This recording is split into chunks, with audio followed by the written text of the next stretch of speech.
Le Christ est ressuscité. Saint Paul, dans l'Épître aux Éphésiens, au chapitre 2, verset 18, nous dit ceci.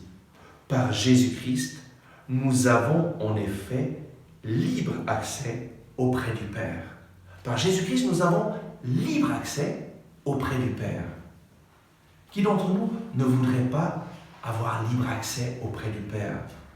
Peut-être que vous êtes parfois imaginé, ça aurait été extraordinaire de vivre au temps de Jésus, alors j'aurais vu Jésus, ça aurait été plus facile de croire.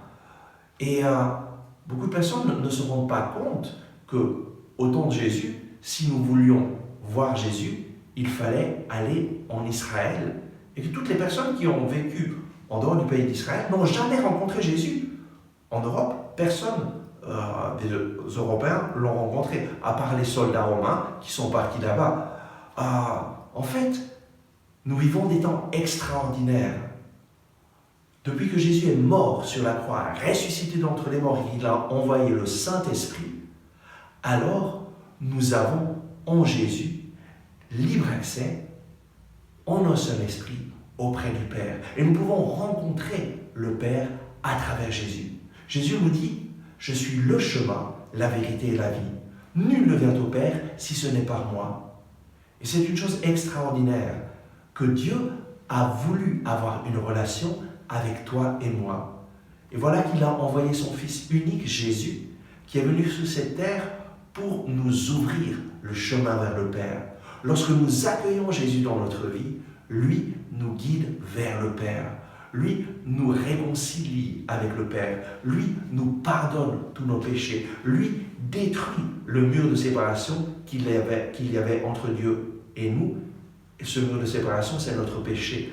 Par Jésus, lorsque nous l'accueillons dans notre vie, nous avons libre accès auprès du Père. Et lui nous donne de découvrir que nous avons un Père qui nous aime. Voilà l'expérience que j'ai faite quand j'avais 22 ans. Quand j'ai accueilli Jésus, j'ai fait l'expérience de son amour.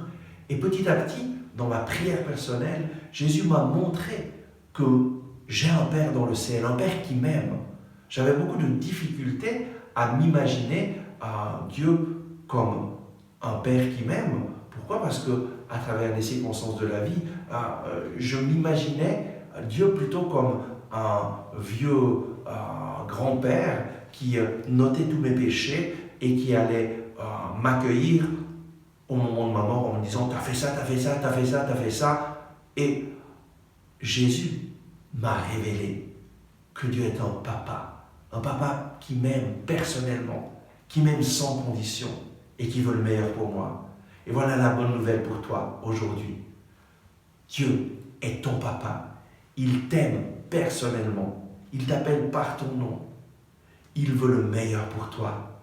Et il ne te demande rien d'autre que de te laisser aimer par lui. Tu n'as rien besoin de faire pour mériter son amour. Et donc, je t'invite, accueille Jésus dans ta vie et demande-lui, Seigneur Jésus, mène-moi vers le Père. Je te demande pardon pour toutes mes fautes et je viens à toi avec un cœur ouvert. Fais-moi découvrir que j'ai un papa dans le ciel qui m'aime. Et Jésus va te bénir et te donner une expérience spirituelle extraordinaire. Cherche-le et tu le trouveras. Santo Spirito, tu sei la forza